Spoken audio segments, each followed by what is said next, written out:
Abonne-toi et laisse un like. Voici une histoire vraie qui a changé le monde. Le siège de Leningrad, 872 jours de souffrance, de courage et de survie.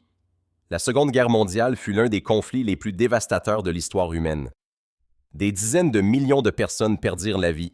Des villes entières furent détruites et des nations furent bouleversées pour toujours. Parmi toutes les tragédies de cette guerre, le siège de Leningrad reste l'un des épisodes les plus sombres et les plus dramatiques.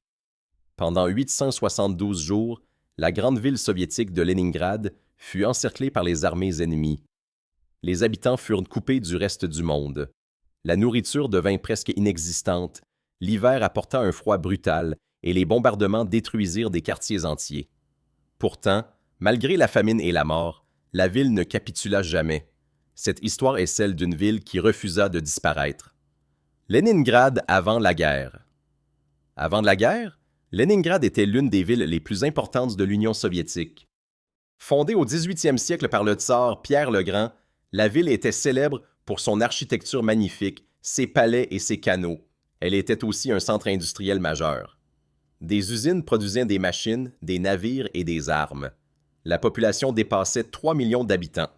La ville possédait également une immense importance symbolique. C'était là qu'avait commencé la révolution russe de 1917. Mais en 1941, cette grande ville culturelle et industrielle allait devenir le théâtre d'une des plus terribles catastrophes humaines de la guerre. L'invasion allemande. Le 22 juin 1941, l'Allemagne nazie lança une invasion massive de l'Union soviétique. Cette attaque, appelée Opération Barbarossa, fut la plus grande invasion militaire de l'histoire. Des millions de soldats allemands avancèrent rapidement à travers le territoire soviétique. Les forces soviétiques furent prises par surprise et subirent de lourdes pertes dans les premières semaines. Leningrad devint rapidement l'un des principaux objectifs de l'armée allemande. Pour Adolf Hitler, la ville devait être détruite. Les dirigeants nazis décidèrent qu'il ne fallait pas simplement capturer la ville. Leur plan était plus cruel. Ils voulaient encercler Leningrad et laisser ses habitants mourir de faim. L'encerclement, à la fin de l'été 1941, les armées allemandes approchaient dangereusement de la ville. Les combats devinrent de plus en plus violents dans les régions voisines. En septembre 1941, les forces allemandes réussirent à couper les principales routes et voies ferrées menant à Leningrad. La ville était presque complètement isolée. Au nord, les troupes finlandaises avancèrent également, fermant une autre voie d'accès. Ainsi commença le siège.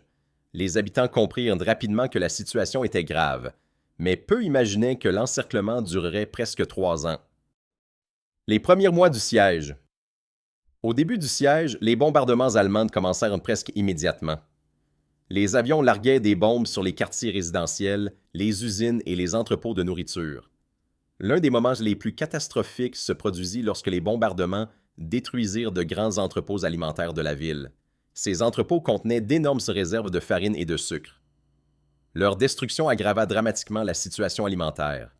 Très vite, la nourriture devint rare. Les autorités introduisirent un système strict de rationnement. La famine. L'hiver 1941 à 1942 fut le moment le plus terrible du siège. Les rations alimentaires furent réduites à des niveaux incroyablement bas. Les travailleurs recevaient un peu plus de nourriture que les enfants et les personnes âgées, mais les quantités restaient insuffisantes. Pour beaucoup d'habitants, la ration quotidienne de pain n'était que de 125 grammes. Ce pain n'était pas du pain normal. Il était fabriqué avec de nombreux substituts, sueur de bois, cellulose, farine de mauvaise qualité et parfois même de la poussière. Les gens cherchaient de la nourriture partout. Les animaux domestiques disparurent rapidement car ils furent mangés. Certaines personnes faisaient bouillir du cuir pour en faire une sorte de soupe.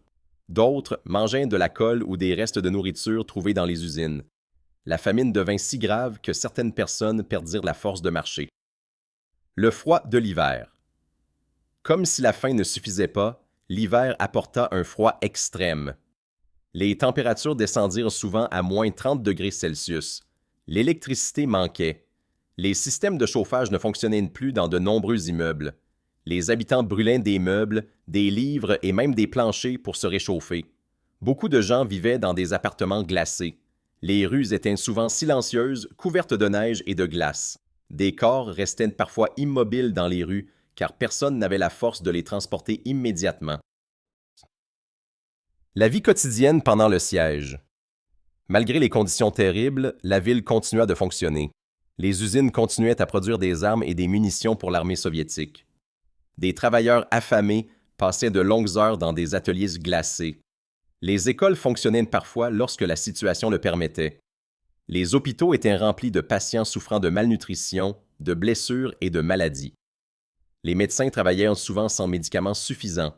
Pourtant, la volonté de survivre restait forte. La route de la vie. Lorsque le lac Ladoga gela pendant l'hiver, une solution apparut. Une route fut créée sur la surface gelée du lac. Cette route fut appelée la route de la vie. Des camions transportaient de la nourriture vers la ville et évacuaient des civils, surtout des enfants. Mais le voyage était extrêmement dangereux. Les avions allemands bombardaient souvent les convois. Parfois, la glace se fissurait sous le poids des camions. Certains véhicules disparaissaient dans l'eau glacée. Malgré cela, cette route sauva des centaines de milliers de vies. La musique au cœur du siège. Même dans ces conditions terribles, la culture ne disparut pas complètement. En 1942, un événement extraordinaire eut lieu. La 7e symphonie du compositeur Dmitri Shostakovich fut jouée à Leningrad.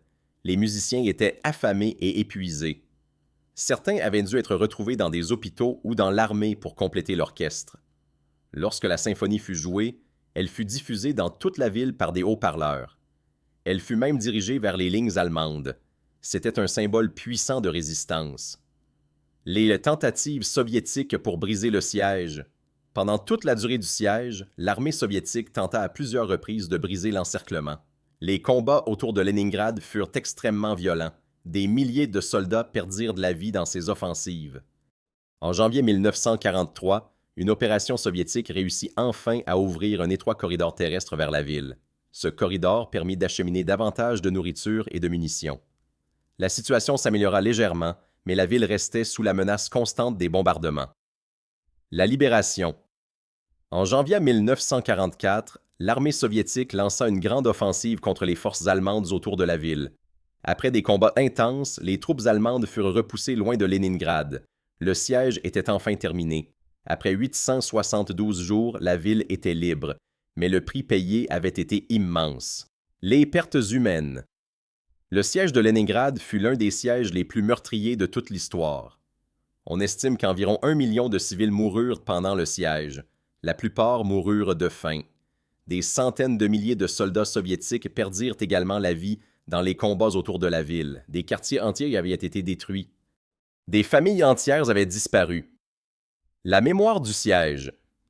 Après la guerre, l'histoire du siège de Leningrad devint un symbole majeur de courage et de sacrifice. Des monuments furent construits pour honorer les victimes. Des musées racontent aujourd'hui les histoires des habitants qui ont survécu à ces années terribles. Chaque année, des cérémonies commémoratives rappellent les souffrances et la résistance de la ville. Conclusion. Le siège de Leningrad fut l'une des plus grandes tragédies de la Seconde Guerre mondiale. Pendant près de 3 ans, une ville entière fut coupée du monde, affamée et bombardée. Pourtant, malgré la faim, le froid et la mort omniprésentes, les habitants refusèrent d'abandonner. Leur courage et leur résistance restent aujourd'hui un symbole puissant de la capacité humaine à survivre face aux pires épreuves. L'histoire de Leningrad rappelle non seulement l'horreur de la guerre, mais aussi la force incroyable de l'esprit humain.